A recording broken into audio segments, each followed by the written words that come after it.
y algunos invitados. Vamos a ir con el primero de ellos, con el ministro de Consumo del Gobierno de España y coordinador general de Izquierda Unida, Alberto Garzón. Egunon.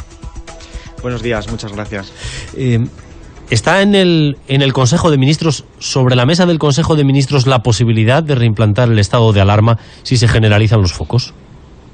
Bueno, en este momento desde luego no. Lo que ocurre es que nosotros estamos, como es natural, vigilantes ante lo que pueda suceder. Estamos siempre a merced del criterio científico y desde el primer momento hemos tenido muy claro que es la comunidad científica y los expertos los que van dictaminando los límites de lo posible en política en esta crisis sanitaria. Y en este sentido pues hacemos un seguimiento con indicadores, con todo tipo de mecanismos de los posibles rebrotes que van sucediendo.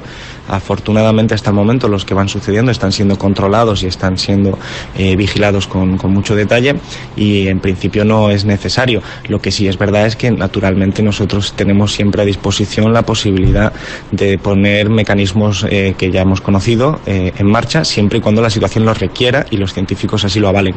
¿Se precipitó entonces ayer la vicepresidenta Calvo cuando habló del estado de alarma?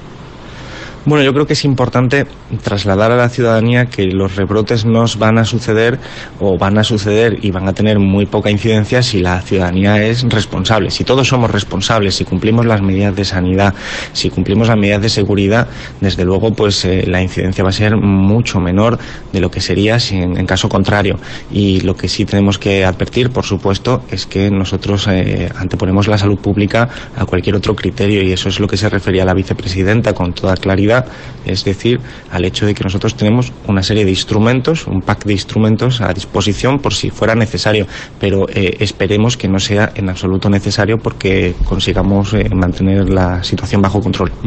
Salud pública y otros criterios. Ministro, quisiera preguntarle precisamente por la convivencia de la salud pública con esos otros criterios, recogiendo aquellas palabras de Fernando Simón cuando aludía al turismo y decía, es que vivimos de esto. Claro, plantearse justamente en estas fechas que se restrinja la movilidad o prohibir la entrada de turistas de según qué países, a lo mejor no es una idea que vayan a coger bien algunos empresarios. Bueno, nosotros hemos sido muy claros desde el principio, como he dicho anteriormente, nosotros seguimos el criterio científico y por eso se tomó la decisión drástica del estado de alarma, del confinamiento y de la restricción de la movilidad allá por marzo. Y desde luego nosotros hemos tomado la vía de la desescalada apoyado por esos mismos criterios.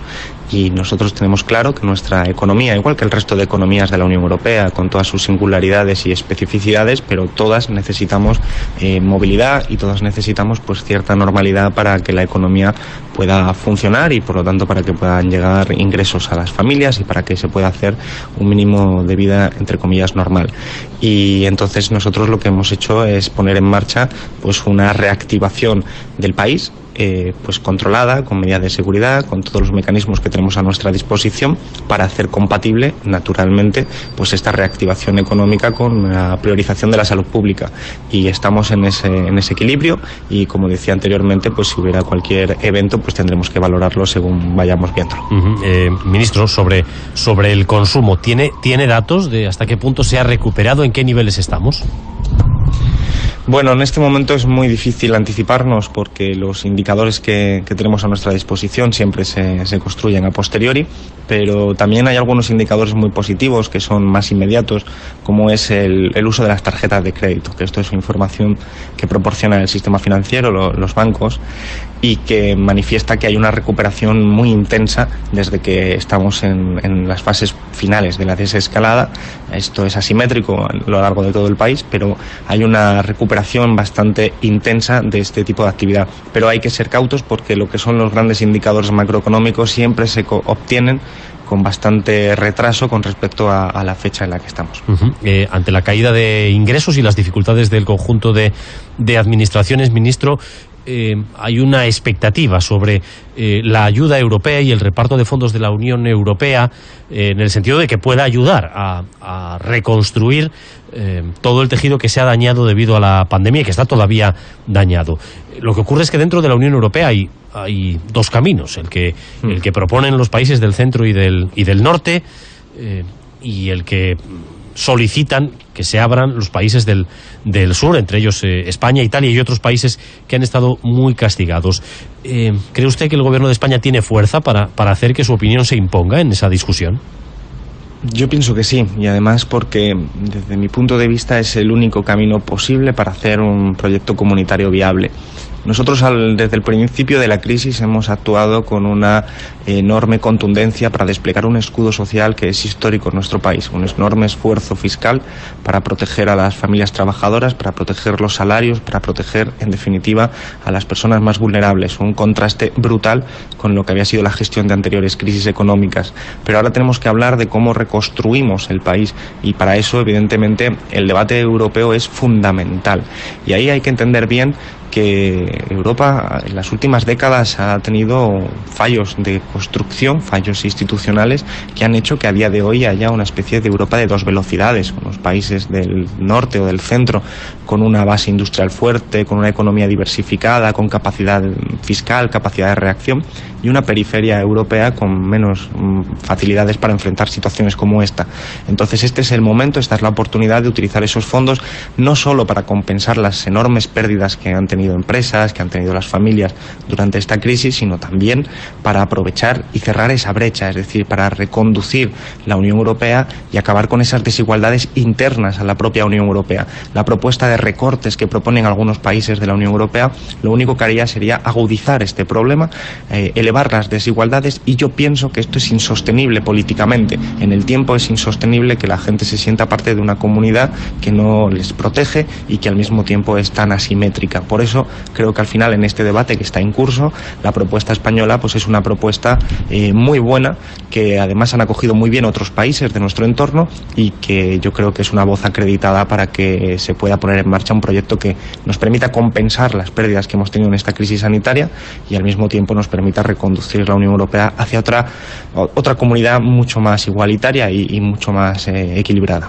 Y si a cambio de esos fondos el Eurogrupo o el Banco Central Europeo le pide a España que haya una reforma de las pensiones, que se profundice en la actual legislación laboral, que se reduzca el gasto público en cuestiones sensibles, ¿ustedes qué harían? Vamos a ver, nosotros somos conscientes de que son necesarias reformas estructurales, pero no nos podemos equivocar. Las reformas estructurales a lo largo de los últimos años en nuestro país han significado recortes del sistema público, han significado recortes de las condiciones laborales, y este no es el camino. Las reformas estructurales que necesitamos son otras, son las que permitan diversificar nuestra estructura productiva, son aquellas que nos permitan elevar el contenido tecnológico de nuestras industrias para poder subir los salarios. Eso requiere reformas estructurales muy profundas y para eso se necesita ese apoyo financiero de la Unión Europea. Por eso decía, el hacer reformas es necesario. El problema es que esas reformas estén instigadas por un cierto ideario neoliberal que ya ha fracasado en los anteriores años, y creo que eso ahora mismo no está encima de la mesa, porque pienso que las instituciones europeas también se han dado cuenta de esto mismo, y solo hay que observar a un Banco Central Europeo que hace 10 años era profundamente ortodoxo y reacio a prestar dinero a los estados, y hoy en día está prestando dinero a los estados en el mercado secundario. Es decir, creo que también lo que son las instituciones europeas se mueven atendiendo a esa realidad, y soy optimista. Creo que efectivamente esos fondos no tienen que estar condicionados a políticas neoliberales, tienen que ser fondos como propone España, cuanto más transferencias mejor y no tanto préstamos, pero desde luego si hubiera algún tipo de condicionalidad no debería ser, digamos, de carácter neoliberal. ¿Está usted seguro que van a convencer a los holandeses y a los alemanes de que el nivel de gasto público se puede sostener en España aunque los ingresos hayan reducido drásticamente? Vamos a ver, todos los países europeos cuando afrontan una crisis económica de estas características enfrentamos naturalmente una caída de ingresos y una elevación de los gastos por estabilizadores automáticos, prestaciones por desempleo y por la propia inversión que en este caso ha supuesto el escudo social. Es lógico, por lo tanto, que en estos momentos el déficit suba y suba también la deuda. La cuestión es cómo somos capaces de bajar esto. Si nosotros tomamos la vía que proponen algunos países de hacer recortes y de bajar el déficit, digamos, de forma obsesiva recortando la inversión pública, lo único que vamos a conseguir es hundir la economía y dificultar, paradójicamente, acabar con ese déficit y esa deuda.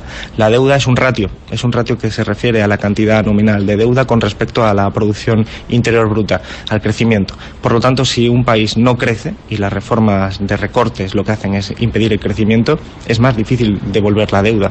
Por eso la paradoja, que esto es en economía bastante habitual, es que hay que crecer para que esos niveles de deuda se vayan reduciendo. Y la única forma de crecer en este momento es haciendo inversión pública y siendo capaces de reactivar la economía a través de los mecanismos que estamos proponiendo, por ejemplo, en el Gobierno de España. Esto es un debate económico apasionante, pero nos estamos jugando las vidas de las personas y el proyecto político europeo.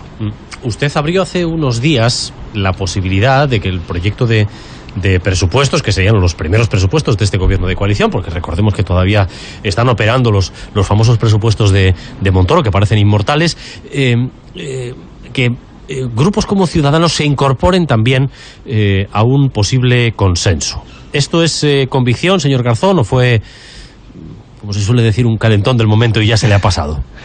No, yo estoy convencido. Creo que nosotros tenemos que ser también capaces de ver más allá de las siguientes elecciones. Tenemos que ser capaces de tener las luces cortas, de atender a lo que es urgente, en este momento es obvio, proteger los salarios, proteger a las empresas para que no quiebren, proteger nuestra economía, pero tenemos que ser también capaces de tener esas luces largas y de entender, bueno, que estamos aquí haciendo reformas o vamos a hacer reformas que van a afectar a las próximas décadas, a las próximas generaciones, y para eso hace falta consensos más amplios, y esto es lo que nosotros estamos invitando a hacer. Este gobierno tiene un acuerdo de coalición que es sólido, que es estable y que en mi opinión es muy bueno, y este es el punto de partida que nos permite además tejer mayorías parlamentarias, y nosotros desde este punto invitamos a todo el mundo a ir discutiendo incluso medida a medida, porque creo que sumar siempre va a venir en beneficio. Es verdad que hay una oposición, que es la del Partido Popular y la de Vox, que están en otra, que están en derribar al gobierno prácticamente a través de cualquier mecanismo.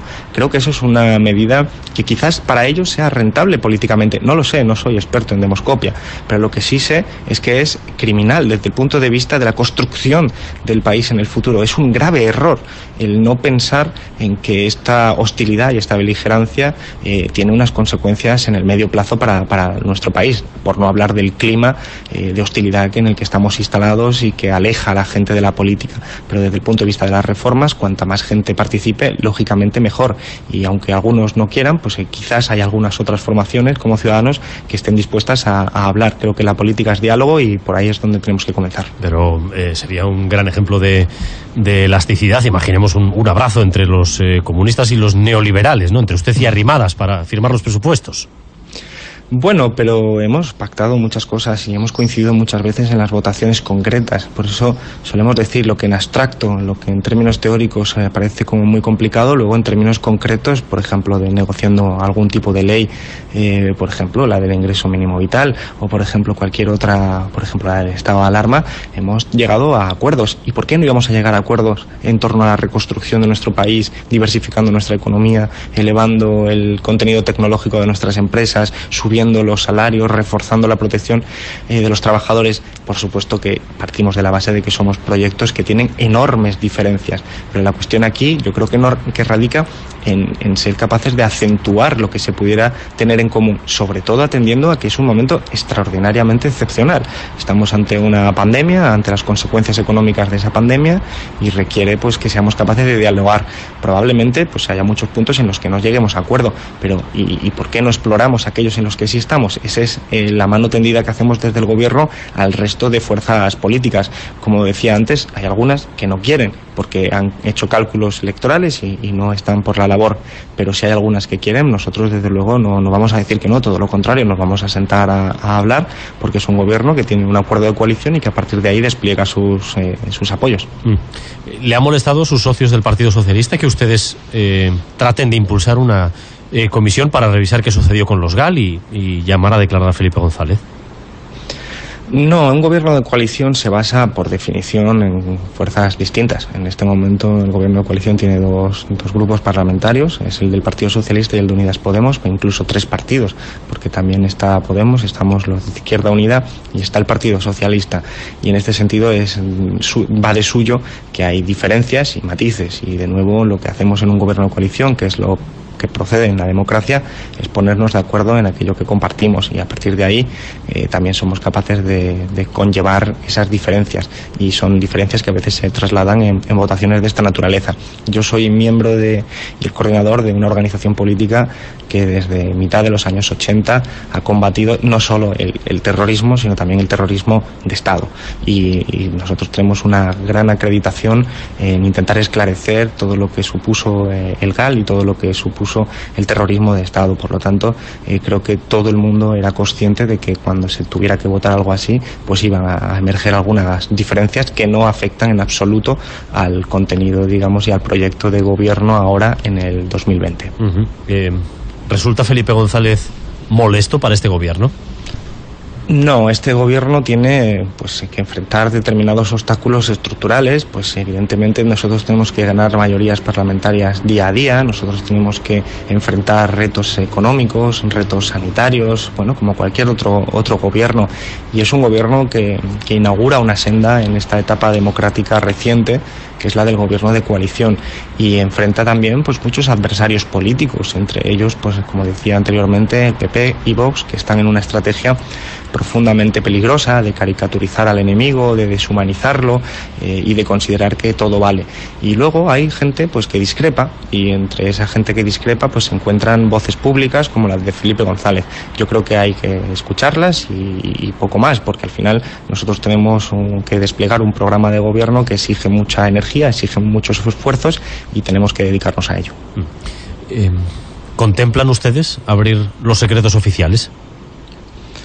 Bueno, como decía anteriormente, desde mi formación política y desde el espacio de Unidas Podemos hemos compartido siempre el que tener que clarificar lo que ha sucedido en términos históricos, el poder acceder a esto que podemos llamar de una forma un poco abstracta la verdad de lo que ha ocurrido, los hechos pasados, y evidentemente modificar una ley de estas características que impide que se conozcan determinados secretos oficiales, incluso transcurrido un tiempo más que prudente, como ocurre con la ley actual, es necesario cambiar eso, y eso es lo que se votó ayer en el Congreso, saliendo aprobado. Por lo tanto, estamos a la expectativa y estamos contentos de que una demanda histórica de algunas de nuestras formaciones, como es el caso de Izquierda Unida o del espacio de Unidas Podemos más recientemente, se pueda cristalizar, y efectivamente yo creo que siempre será una buena noticia y un síntoma de salud democrática. Los países con las democracias más asentadas tienen mecanismos para hacer público este tipo de información cuando ha pasado un tiempo prudente, pero es un tiempo prudente, no son los años que establece la ley actual, que son demasiados. ¿Le ha explicado usted a Aitor Esteban que están deseando echarles a la oposición en Euskadi después de las elecciones del 12J? Bueno, nosotros tenemos muy buenas relaciones en el Congreso de los Diputados con el Partido Nacionalista Vasco, y conversamos naturalmente, y ellos saben perfectamente que nosotros somos fuerzas políticas distintas. Esto es lógico, lo sabe cualquier persona también en el País Vasco. Y entonces nuestros deseos políticos, nuestros proyectos son distintos. Lo único que hay momentos en los que nos ponemos de acuerdo, y creo que eso es muy positivo, pero es lógico que en nuestro horizonte político, en el horizonte de Unidas Podemos, tenemos ideas distintas que el del Partido Nacionalista Vasco, y a nosotros nos parece que un cambio en el País Vasco sería positivo si nosotros estamos en ese gobierno. Como hemos demostrado en el gobierno de España, se nota la diferencia, y hemos podido desplegar un escudo social en el gobierno de España muy importante, como ya he descrito anteriormente, con el ingreso mínimo vital, los ERTEs y otra serie de medidas. Ese valor añadido que proporcionamos estando en el gobierno en el conjunto del país, evidentemente nosotros tenemos la intención de hacerlo también en el resto del país, y particularmente en el País Vasco en estas elecciones. Eso es algo que va a decidir la ciudadanía, eso es algo que van a decidir los vascos y las vascas, y a partir de ahí veremos cuáles son los números para ver qué se puede construir. Lo que pasa es que en Madrid, para desplegar ese escudo social, cuentan con el PNV, y en Euskadi no quieren contar con el PNV. Bueno, nosotros tenemos diferencias. Nosotros, si hay alguna medida que es positiva para el País Vasco, como hemos demostrado a lo largo de esta legislatura, la hemos apoyado. Es decir, nuestro espacio no es contradictorio ni es antagónico al del Partido Nacionalista Vasco en términos, concretos. Hay muchas veces en las que votamos conjuntamente, tanto en el País Vasco como en Madrid. Pero tenemos proyectos distintos. El Partido Nacionalista Vasco es un partido conservador. Nosotros somos un partido y un espacio político más bien progresista, con un programa electoral distinto. Esto es normal, si no nos presentaríamos juntos a las elecciones, por lo tanto hay que normalizarlo, y después, con la votación que haga la ciudadanía, será con lo que construyemos, con esos mimbres, construiremos la cesta, es decir, construiremos el gobierno que se puede hacer, y nosotros, lógicamente, tenemos nuestras propias prioridades. Ha dicho el lehendakari Urkullu que un posible tripartito de izquierdas sería algo obsoleto, fuera del tiempo. ¿Qué le parece? Bueno, yo creo que es un error considerarlo así. De hecho, hay fórmulas de gobiernos de izquierdas en nuestro país en este momento, en comunidades autónomas, y la hay también en este momento en el gobierno de España, y no es en absoluto posible considerarlo obsoleto, todo lo contrario. Estamos ante una vanguardia de defensa de la clase trabajadora, una vanguardia de diversificación industrial, una vanguardia de políticas que benefician a la mayoría social y además haciendo frente a un montón de adversidades. Por lo tanto, yo creo que hay que normalizar que hemos llegado a un tiempo político en el que las coaliciones son ya lo normal y no la excepción, y son coaliciones de muy diferente naturaleza, y evidentemente coaliciones de gobiernos de partidos de izquierdas yo creo que siempre son las fórmulas ideales, porque hablo yo desde un espacio que me identifico claramente con esa izquierda. Pues Alberto Garzón, ministro de Consumo del Gobierno de España y coordinador general de Izquierda Unida, le agradezco mucho que haya estado con nosotros esta mañana. Un saludo y hasta la próxima. Muchísimas gracias, como siempre, muchas gracias.